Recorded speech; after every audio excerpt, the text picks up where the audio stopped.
Assalamu alaikum wa rahmatullahi wa barakatuh. Marhaban bikum ma'akum Abu Isam. Bienvenue à toi pour ce nouveau cours de l'explication de ce livre Al-Ajurrumiyya. Et on va rentrer à partir de ce cours dans un nouveau chapitre, ce que l'on appelle Mawadi'ul i'rab, les situations pour lesquelles ces différentes catégories de l'i'rab, al-rafa, al-nasb, al-khafd, al-jazm se trouvent. Et on va parler durant ce cours particulièrement d'al-rafa. Il s'agit d'un premier cours au sujet donc d'al-rafa, de ce changement spécifique matérialisé par la dhamma ou ce qui la remplace. Et on va parler d'al-rafa durant 4 cours, incha'Allah ta'ala. Et ceci est donc le premier cours. قال المؤلف رحمه الله تعالى باب معرفة علامات الإعراب للرفع 4 علامات الضمة والواو والألف والنون. L'auteur, qu'Allah lui fasse miséricorde, a dit chapitre au sujet de la connaissance des signes de l'I'rab, et il a dit qu'il y a pour Ar-Rafa 4 signes. La Dhamma, et c'est bien évidemment le signe de base, comme on l'a vu précédemment, et également le Waw, également le Alif et également le Nun. إذا وجدت في الكلمة علامة من هذه العلامات ال4 فاعلم أنها مرفوعة وعرفت أن العلامة الأصلية هي الضمة وينوب عنها الواو والألف والنون. Lorsque tu trouves dans le mot un signe parmi ces 4 signes, sache que le mot est marfou'a. Et tu as su le fait que le signe de base concernant Ar-Raf est bien évidemment la Dhamma et remplace la Dhamma, le Waw, le Alif et le Nun. On poursuit avec la parole de l'auteur. قال المؤلف رحمه الله تعالى فأما الضمة فتكون علامة للرفع في 4 مواضع في الاسم المفرد وجمع التكسير وجمع المؤنث السالم والفعل المضارع الذي لم يتصل بآخره شيء. L'auteur, qu'Allah lui fasse miséricorde, a dit quant à la Dhamma, elle est le signe prouvant l'état de Raf dans 4 situations. Dans le mot que l'on appelle l'ism al-mufrad, c'est-à-dire le singulier. Également, Jama' al-Taksir, le pluriel au sein duquel il y a eu un changement par rapport à la forme de son mufrad. Également, Jama' al-Mu'annath salim, le pluriel féminin sain, celui au sein duquel on a rajouté seulement le alif et le ta. Et le verbe, lorsqu'il est conjugué dans le temps d'al-Mudari', au sein duquel rien n'a été attaché. On va revenir sur cette parole, au sein duquel rien n'a été attaché. On va détailler désormais ce qui est voulu à travers la parole de l'auteur au sujet de ces 4 situations pour lesquelles la Dhamma est le signe prouvant l'état de Rafa. تكون الضمة علامة رفع هذه ال4. La Dhamma est donc le signe de ces 4 des 4 qui suivent. الاسم المفرد ما دل على واحد أو واحدة وليس من الأسماء الخمسة نحو قولك اجتهد الطالب اجتهدت الطالبة فالطالب فاعل مرفوع وعلامة رفعه الضمة وكذلك إعراب الطالبة. Premièrement, le nom singulier. Et le nom singulier dans sa définition, l'ism al-mufrad, est ce qui prouve à un dans le genre mudhakkar masculin ou alors dans le genre féminin. ما دل على واحد أو واحدة. Et qui ne fait pas partie des 5 noms que l'on appelle al-asma al-khamsa. Et al-asma al-khamsa font partie de ce qui est développé durant le prochain cours, puisqu'il s'agit de noms qui, bien qu'ils sont dans la forme du singulier mufrad, ne sont pas matérialisés grammaticalement dans cet état de rafa par la dhamma. C'est pour cela qu'il incombe, lorsque tu définis al-ism al-mufrad, le nom singulier, d'extraire de sa définition al-asma al-khamsa. À l'exemple de ta parole, ijtahada talibu. Et encore une fois, je lis volontairement la fin des mots afin que tu entendes ce changement à la fin de ces mots. Lorsque tu lis et que tu t'arrêtes, tu diras ijtahada talib, car dans la langue arabe, tu t'arrêtes sur un soukoun lors de la lecture. Mais ici, je lis volontairement la dhamma afin que tu entendes la fin du mot at-talib. Ou à l'exemple de ta parole, ijtahadati talibatu. Pareil pour at-ta'ul marbouta, il se lit à l'arrêt comme un ha, tu diras ijtahadati talibah, mais ici je le lis volontairement comme un ta, c'est-à-dire comme si j'étais en liaison afin d'entendre le changement à la fin de ce nom. At-talib et le fa'il, il est marfou' et le signe prouvant son état de raf, c'est bien évidemment la dhamma.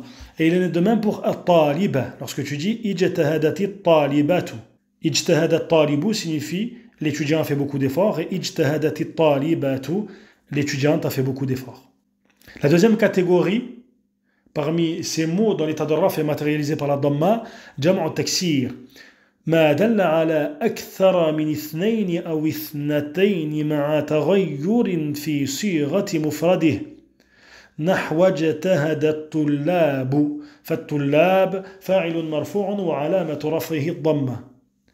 Deuxième catégorie de mots est donc jam'u taksir. Et il s'agit de ceux qui prouvent plus de deux dans le genre mudhakkar min ithnayn ou dans le genre mu'annath ithnatayn avec un changement par rapport à la forme de son mufrad. À l'exemple de ta parole, ijtahada at-tullabu. Tu remarques que at-tullab et le fa'il, il est marfou', il est dans cet état de rafa'. Et le signe prouvant cet état, c'est bien évidemment la dhamma. La troisième catégorie de mots pour lequel le changement est matérialisé par la dhamma, jam'u al-mu'annath salim.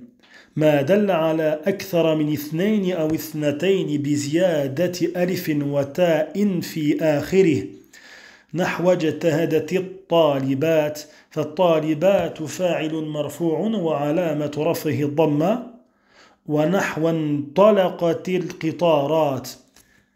C'est donc le pluriel féminin sain. C'est ce qui prouve plus de deux dans le genre mudhakkar ou deux dans le genre mu'annath avec l'ajout du alif et du ta à la fin. L'exemple du mot at-talibat pour ta phrase ijtahadati at-talibat. Les étudiants ont fait beaucoup d'efforts. Tu remarques que at-talibat est composé de la même manière qu'est composé at-talibah au singulier, si ce n'est le fait qu'on a rajouté le alif et le ta. Et voilà qu'at-talibat et le fa'il il est marfou' et le signe prouvant son état de raf c'est bien évidemment la dhamma. Et à l'exemple de ta parole, les trains sont partis. Et on a cité cet exemple afin de montrer que jam'u al-mu'annath salim peut prouver plus de deux dans le genre mudhakkar aussi, dans le genre masculin, puisque le mufrad de qitarat est qitar. C'est pour cela qu'il se peut que tu apprennes, lorsque tu commences à apprendre la grammaire arabe, le fait que jam'u al-mu'annath salim prouve ce qui fait référence à plus de deux dans le genre mu'annath, et effectivement c'est ce qui est le plus souvent présent, mais il peut également prouver ce qui fait référence à plus de deux dans le genre mudhakkar. C'est pour cela qu'à chaque fois que tu avanceras dans la langue arabe, tu pourras approfondir tes connaissances en rajoutant des profits et des bénéfices, quel que soit le chapitre étudié. Le quatrième mot pour lequel la dhamma est le signe prouvant l'état de rafa, c'est al-fi'l al-mudari' alladhi lam yattasil bi akhirihi shay. Le verbe conjugué dans le temps d'al-mudari' au sein duquel rien n'a été attaché. On va voir ce qui est voulu à travers cette parole. هو الذي لا يتصل به ألف اثنين ولا واو جماعة ولا ياء مخاطبة ولا نون التوكيد ولا نون النسوة نحو يجتهد الطالب فيجتهد فعل مضارع مرفوع لتجرده من الناصب أو الجازم وعلامة رفعه الضمة.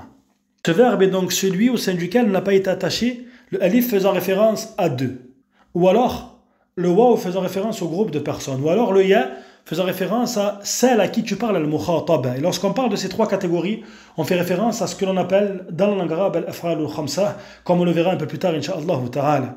Mais il s'agit également de celui au sein duquel n'a pas été attaché nun at-tawkid, le nun prouvant le fait que l'information est renforcée, et également nun niswa, le nun faisant référence au groupe de femmes. À l'exemple de ta parole, yajtahidu talibu, l'étudiant fait beaucoup d'efforts. On remarque que le fi'l yajtahidu est un verbe conjugué dans le temps d'al-mudari' et il est marfou' dans cet état matérialisé par la dhamma ou ce qui la remplace. Et on dit lors de l'analyse grammaticale litajarrudihi minan nasibi aw al-jazim, car il est exempté, il est dénué du fait d'être précédé d'un nasib, d'un outil qui provoquera son état de nasb, ou alors d'un jazim, d'un outil qui provoquera son état de jazm. Et sache que al-nawasib et al-jawazim font partie également de ce que tu étudies dans ce programme. Et le signe prouvant son état de rafa, c'est bien évidemment la dhamma. Et tu sais que tu peux dire lors de l'analyse grammaticale ad-dhammatu zahiratu ala akhiri. La dhamma apparente à sa fin, simplement ici, nous l'avons cité de manière résumée. J'espère que ce cours t'a été profitable et je te dis à très vite pour la suite du programme, incha'Allah ta'ala. يا أيها الذين آمنوا لا تلهكم أموالكم ولا أولادكم عن ذكر الله ومن يفعل ذلك فأولئك هم الخاسرون.